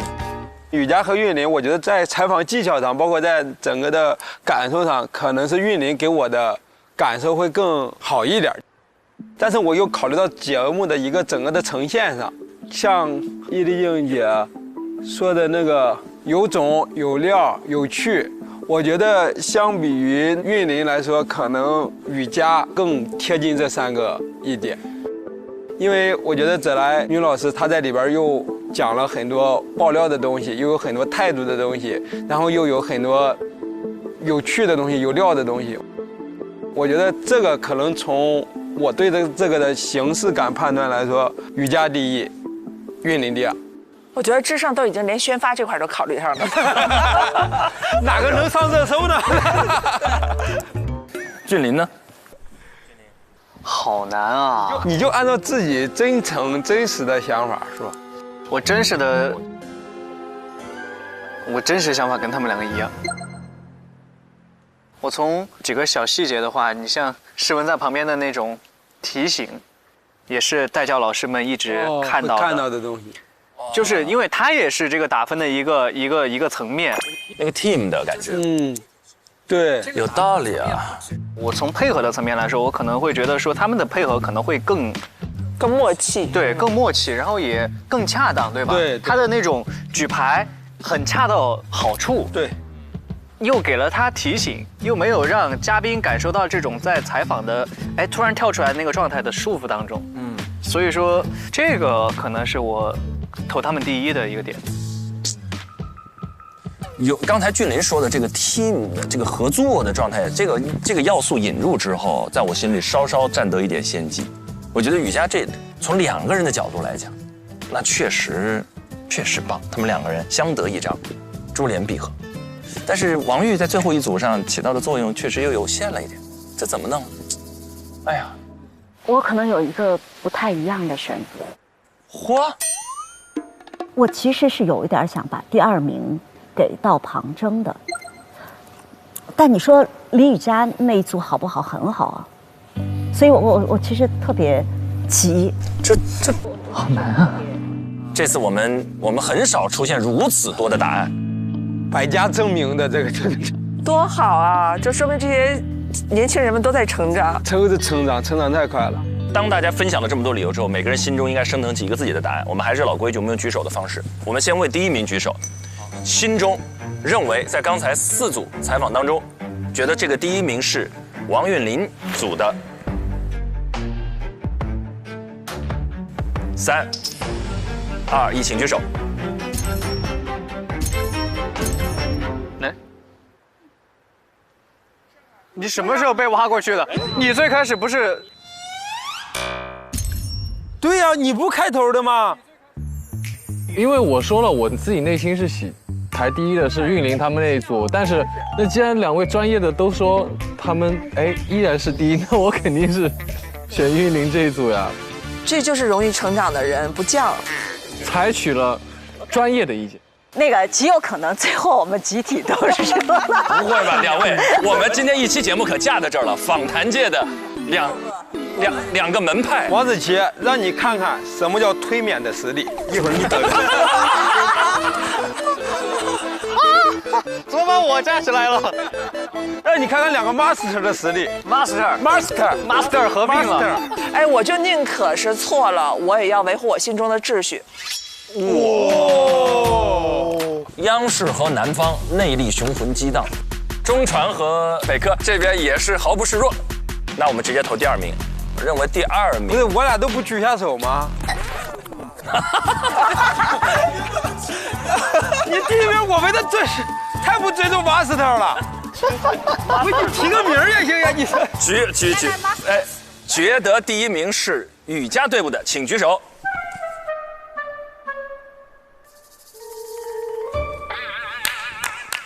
优秀。觉得第2名是雨佳队的，请举手。很棒，你这个真的太棒了。 3票，哎呦，这有难度。觉得第2名是韵林组的，请举手。嚯，觉得第2名是庞征组的，请举手。请举手。所以就是结果已经出来了。现在是第1名是王韵林组，第2名是李雨佳组。好，那接下来我们有请叶老师代表我们这个观察团的意见，把这个章可以盖在他们的右上角。我们韵林和子泰是第1名，好的，然后是雨佳，加油啊你们！然后是诗文。好，结果即将揭晓。此刻呢，我相信弹幕也已经心跳加速了。我需要给在座的各位，还有屏幕前的弹幕的凹粉们一个温馨提醒啊！此时此刻可以呼吸。那我们到底最后结果如何？最后一段 VCR 一起来看。我们在这儿把前2组选出来，每人都说说自己的想法吧。我真的好难选，我真的觉得太难了。啊，他们也觉得好难选，跟咱们刚才是一模一样。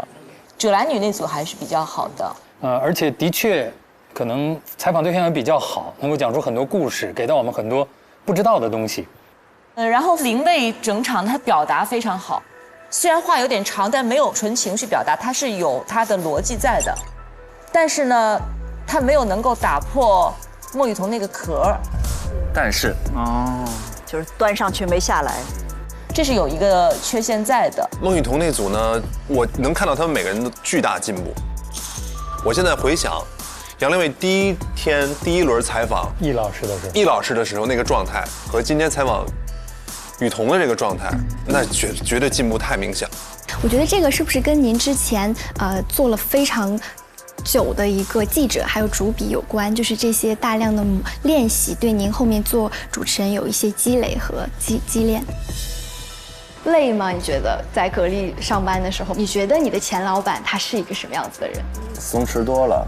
对他第一次太紧张了。太紧张。然后 Fly 这个呢 ，Fly 它对我是有难度的。我把我放在韵玲那个位置，我觉得我事先我得准备很多，因为我完全不了解这个领域，很多在我看来很复杂的问题，他没有一次看他那个稿子，非常充分的准备，姿态功不可没。我同意。庞征他有相当长一段时间已经把自己和张春的关系变成一个我在倾吐我的问题，然后获得了某种心理治愈。如果你按好看的话，者来女跟张春一定最好看的2期。对，嚯！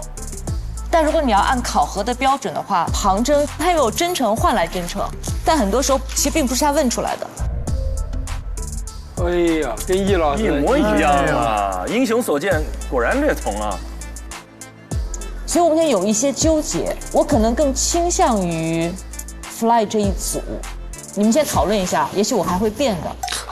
Fly，yeah。庞征的确是真诚，面对真诚，而且他抛弃了他整个的采访提纲，就是为了能够让自己的采访嘉宾更投入的来跟他进行这次访谈，这也相当不容易。可他确实，尤其到后半段，他忘了他自己的身份了。庞征那个不会。这叫偶然，但是这个偶然怎么评价呢？他的经历真的就碰巧很极致，尤其是张春说，我之前来的时候还是带着一点情绪，但最后我完全放下了。所以我觉得在这点上，其实是庞征挺真诚、挺勇敢的，而且他也没有完全忘了自己要问什么，他还是问了几个还蛮好的问题的。姐，你有遗憾吗？就那几个追问让我觉得很舒服。但是我就在考虑一个问题，某种程度上两个人经历如此相同，有极大的偶然性。那如果把韵麟放到这里来，肯定不会是这个效果，因为韵麟没有这样的故事。那如果把庞征放到韵麟那里呢，会是什么样子？我也很难想象。但是话又说回来哦，像张春这样的嘉宾，是一个你很难去主导他的嘉宾，你怎么去问他你从小到大的故事呢？我不是说让庞征去主导他，我就觉得整体表现的这个状态是就是我也在想这个事情偶然性的这种碰撞在一起的感觉，所以我相对来讲对韵麟那组稍微往上看一点。雨佳呢？他们也要举手了，我感觉。他们指定也争到不行。所以你心目中的前2是？你的选择是什么？我倾向于给到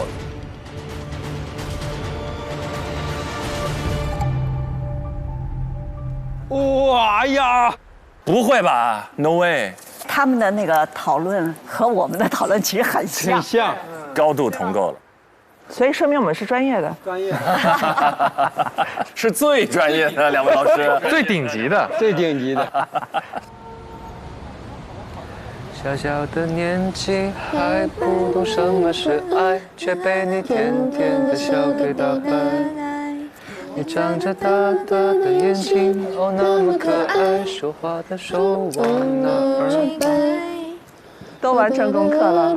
好疲惫，真的这种等待时间其实真的很痛苦，还不如给个痛快的。给个痛快，求也给我们一痛快。等待，悠久的等待，我是煎熬的等待。啊，我要去拿外卖了，拿一下，拿一下。这游戏好吓人！快下去拿了，上来吧。还可以吗？可以吧。您的那个老师拿上来了。爬出来4个代教老师。没事，我快去拿，应该来得及。他在暴露。嘘，陆羽老师在外头。也就是刚到吧，别早都到了。好家伙！你看我说，开门就4个老师。老师们回来了。老师好。是要马上厕所吗？我们拿外卖。要去拿。好，拿了马上回来。哎，我们还以为你在电梯口等我们呢。迎接。嗨，老师们好。好，老师们好。Hello， 你们都吃过饭了吗？哎，吃也没吃。如释重负吗？又结束一个。算是。如临大敌呀，这是。对，是如释重负。看看老师们回来，其实你怎么去？不敢看。来，各位同学回到工位。对，待会儿我要发邮件了。Oh my god！ 这个邮件。啊，可怕的熟悉的声音又回来了。求给一痛快的。发吧。但我感觉我大概率知道结果。无论怎么样，都很棒。你看嘛，我不看，我看你的表情，就是平淡就是平淡，然后开心就是开心，好不好？你不要演。好好好。好难呐！我先把我的邮件打开。雨佳还是有信心，自己都会有感觉的。是，但是他们对其他3组是完全茫然的。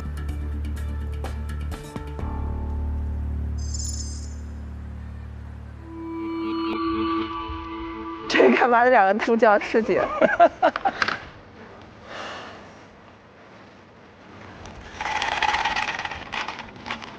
他手都在抖，肯定都紧张。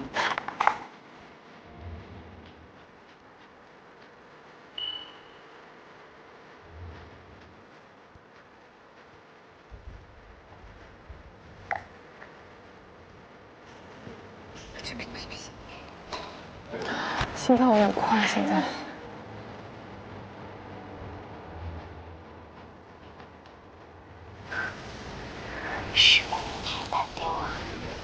诗文太淡定了，就是知道自己有。不要再等了灯了，不要再等了灯了。没有邮件收到是没有这个声音的。你那个电脑怎么老响了？对吧？因为有人给发消息。大家现在谁都忍受不了任何一点声音了。给个痛快，给个痛快。给我们看一下结果好吗？哇，你别折磨我们呀！来了。来。OK， 大家收邮件吧。感觉像我们猜测成功一样。我看着都我手都出汗了。哇！哎，完了，可以呼吸，可以呼吸。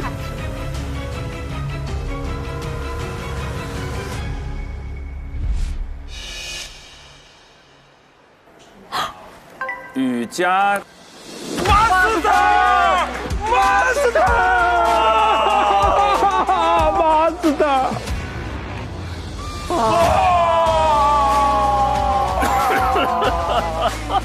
我们加一下微信吧，然后把你们俩拉黑。加一下微信，然后拉黑。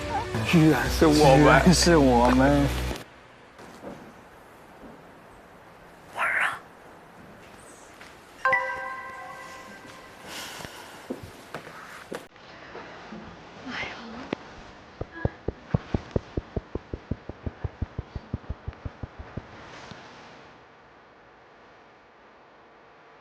就是李雨佳和张诗雯没得说，我觉得是非常成熟的一个采访，就是成熟到我觉得这不像是第一次采访。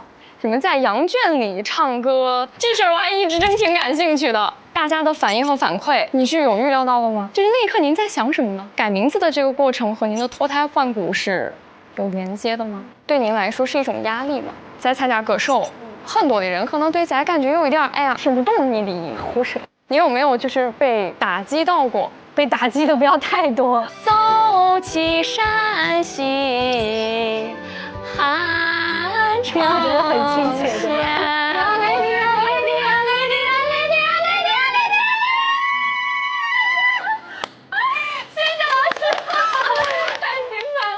最可贵的是，我觉得李雨佳和张诗雯他们2个感觉像是2个人一起在唱。诗雯坐在旁边，那个倾听的状态也很到位。然后每次举板子，我觉得都举在了点子上。我觉得整体非常流畅，包括他也完全克服了过去在各类考核当中比较急，对，所有问题都愿意反过来想，我们去提醒他的东西，他都注意到了。所以我觉得雨佳和诗雯在我心目中肯定是第一。你要按考核的标准的话，那我们同样认为芷来女这采访最好的啊。我同意。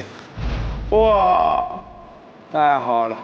早这么双剑合璧，早这么珠联璧合，啊家熟悉不？有点温熟，是不是？没熟透，没熟透，小熟。哎呀，句句都在理呀，咱们哇，哎呀，成功的感觉这么好啊！说实话，这可以吹一辈子了。不是我们成功的感觉好，而是我们击败的对手太强了，这种感觉太好了。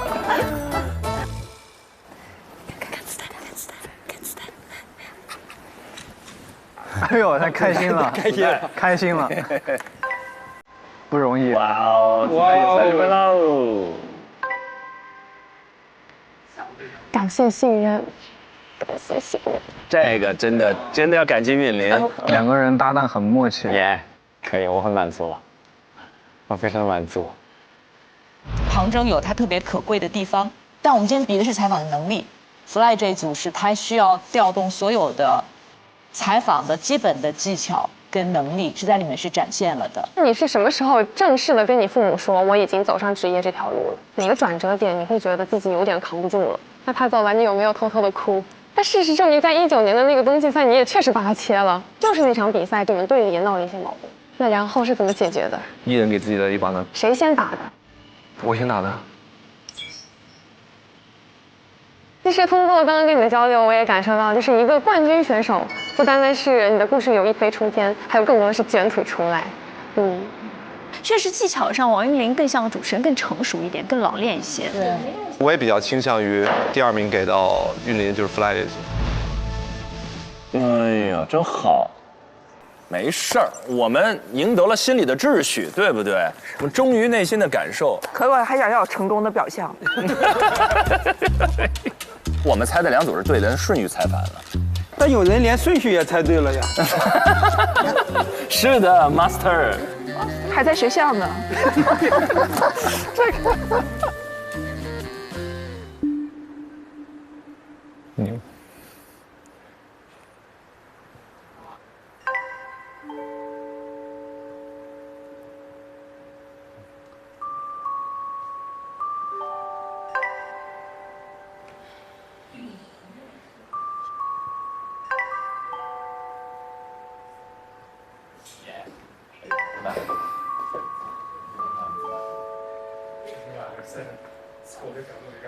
我们这点东西不行。走吧，没事的。等一下，等一下，大家等一下。先祝贺我们4位获胜的实习生啊！但是我觉得你们今天做的整个都非常的棒，就是每一个访谈都很有质量，和第一次你们在东视大楼做的访谈相比，天差地别。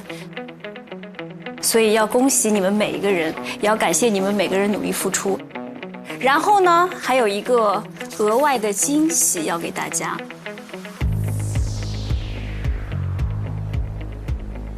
今天的奖励除了积分之外呢，获胜的4位实习生还将获得由天猫官方直播间发放的心动通告。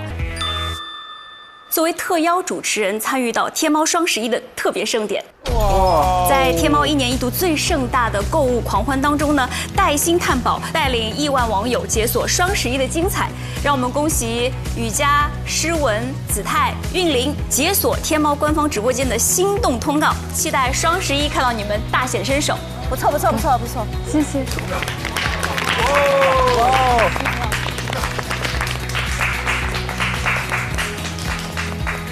好，那张旭老师，我们接下来是要，我们简单的做一个复盘，然后该吃饭吃饭，该回家回家。好，我是获得一次带货的机会吗？还是应什么？该是，但听起来很好，挺不错的。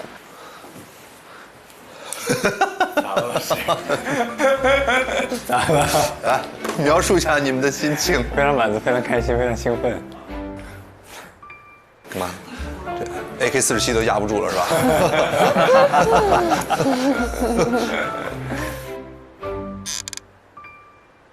如果节目播出效果，今天4组里面肯定2个好看的，张春和芷来女。但是呢，我们就又是个考核，所以考核会有一些硬性的指标。张春说，因为你很真诚，但是很多他其实是有些在拖着你走。我们认为有一段时间你采用一个方法，就是你给我进行心灵的疗愈，和心理的分析。我可以说它也有用，因为我反正后期能够编一个挺好看的节目，但我们现在考的就是这是得问出来的。确实，因为我在做这个的时候，我已经屏蔽掉了外界所有的声音，完全忘记了考核这件事情，我就是完全沉浸进去在听，就是一个真的一个采访，对不对？对。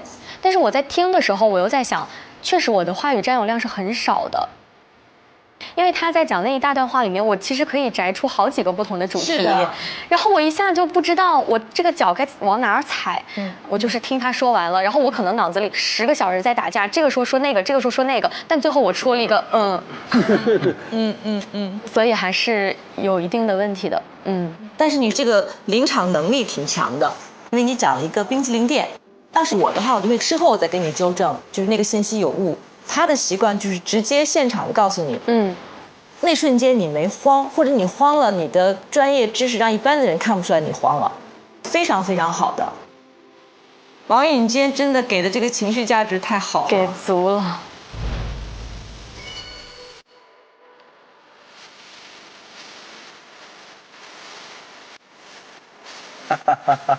王宇已经开始艺术创作，太可爱了。我以后说得要求回去我采访我团队，每隔半小时给我举一个，太好了，太好了，真的。希望你今天没有挫败感，你会有一些遗憾，可以沮丧，学习姿态，沮丧一晚，然后第二天又是一条好汉。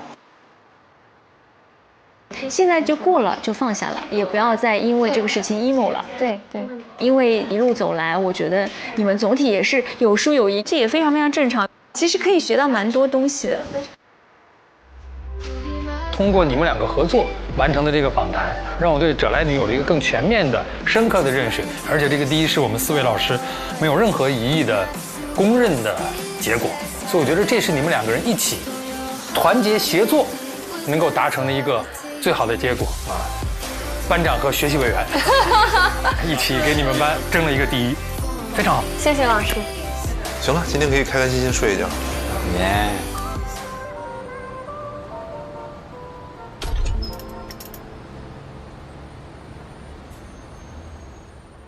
得点不了灯了。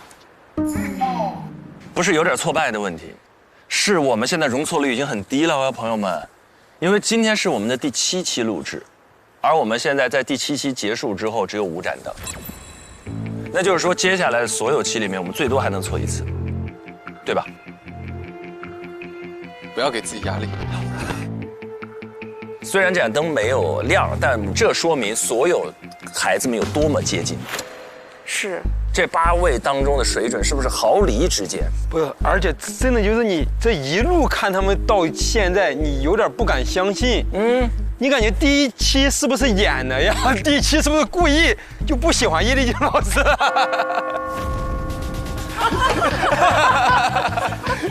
下一期合同，我经纪人呢可以。否则我很难理解，就是他们在这个过程中成长的如此之快。我也不理解呀，对吧？我能理解吗？对呀，就我人缘这么不好。没有，这是 offer 的魅力。我们这 offer 虽然到第7季了，但是每一季给所有人的感觉就是它是最好的一所学校，就是它真的大师课。你想想这种级别的大师，2位这样级别的大师，其实到达一定水准的时候，其实观点是选择是没有对错之分的。我俩一选对了，你没有对错之分了。但是你俩，人陈明老师说的是个终极真理，就是没有对错之分。是风格不同，但你俩咱就是说优秀。master。刚才虽然欢乐归欢乐，但是我收获非常非常大。我感觉到过去有很长一段时间那种破碎的时代带来了很多形象的破碎，那种破碎是有代价的，而且是很荒谬的，是抽象而荒谬的。但是其实我们刚才的节目里的呈现，比如说者来女老师，我之前对者来女老师就是破碎的拼接，非常不完整。但今天是我完整的看她这么长时间的说话，我完全刷新了我对她的理解。我其实很好奇一点，就是你们在都经历过这个破碎的时代过程中，有没有一些特别离谱的传闻？就像刚才哲老师的名字啊等等，有一些非常离谱的江湖上盛传的传闻。你们有没有经历过一些离谱传闻？我那个离谱传闻太好笑了，多离谱！不光离谱，还很丢人。有一回营销号说徐志胜最近想买劳力士，但不知道如何购买，深夜向黄子韬请教经验。他咋来的呢？不是真的吗？这个凭空来的。我。那到底你深夜向谁请教的经验呢？能这么问吗，全林老师？全林老师，我就从来没想过买过劳力士。你买的是百达翡翠是吧？百达翡丽啊！我以为我记错名字了。伊丽静老师特别想买百达翡丽，深夜找徐胜确认名字。还有那种就经常会刷那种大家的座驾，我不知道你看没看过？就好比他会发一个说 offer 观察室。所有嘉宾座驾，然后你的照片后面配一台车。哦，对，但这个很奇怪，我跟很多人就是出现过这种截图里，比如说offer观察室呀、650啊，或者很多节目都会有我的那个车。别人的车换来换去的，就我是一辆8到10万的车，从来没见过。我不是说嫌那个车便宜，8到10万的车，关键是我红绿色盲，我根本就不会买车的。对。我一直以为你买了那个车之后雇了司机，没有，我买车就已经很心疼了，还要雇司机，我还买不买劳力士了？全都买劳力士和百达翡翠了。对啊，不买车所以买表嘛。俊林呢？有没有？有过一个，当时说我什么生气，从楼上往楼下泼热水的。寝室吗？还是哪儿啊？在家里面，在成都，说我往下面泼热水。我说我怎么可能做这么缺德的事儿？对，当时是泼的凉水吗？没有，解释一下，就完全没有泼水，无稽之谈，就没有水这事儿，你那会儿都没在家是吧？家里已经断水断5天了，在家有可能是楼上泼的什么的都可能。但你不可能是我泼的，这个确实，这太离谱了，我觉得这离大谱了。哎，这就是碎片时代嘛，这为什么需要深度访谈的原因。就我们永远需要对一个生命真实的那种好奇和完整经历过往的了解，所以很感谢这个节目给了我们这样的渠道。无论是屏幕里还是我们现场，我觉得虽然很欢乐，但是塑造的是一个真实而全面的人物形象。最难的这个深度访谈或者说人物访谈已经告一段落，那接下来他们又要奔赴新的战场，在新的战线和新的赛道上迎来新的挑战。我知道一点儿，就是下一场可能会是他们来到这个节目当中，整个场上的感觉最放松、最好玩、最自我的一次考核。哇，那太好了！是什么场子呢？下期不就知道了吗？渴望就可能，心动就发生。本节目由酷爽带感点燃无限渴望的百事可乐冠名播出。购物、外卖、旅行上淘宝，万能的淘宝天天有优惠，纵享衣食住行、吃喝玩乐。各位，我们下周见，拜拜，拜拜。接下来我们迎接我们的第7个课题，就是综艺节目。哇哦！那我们这次的考核内容呢，就是以腾讯视频一见你就笑为蓝本，进行60分钟的棚内综艺节目的内容策划和录制。那么本次录制的这个惊喜嘉宾呢，应该有大家非常熟悉的李维嘉、朱旭丹和杜海涛。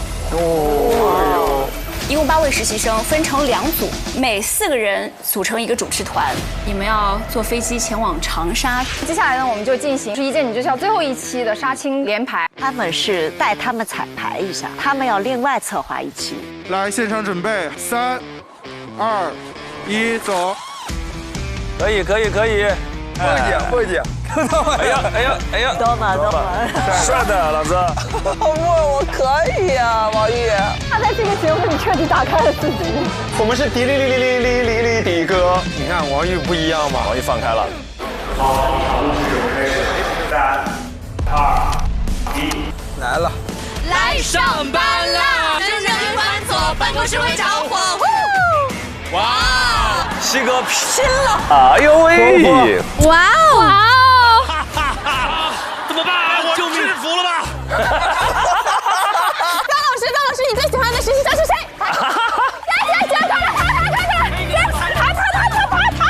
西哥！不行，豁出去了！这娱乐节目好不好看特别简单。一定要拼命。陈经理接到了一通电话，等一下还没完呢。为什么这么多戏份我们彩排都不彩的呢？再给你2句话的时间。因为主持人他不是助兴的，他是泼冷水的。上一轮比分我们是赢了，这一轮比分他们追平了，他们队就获胜。不是你们这规则有问题啊！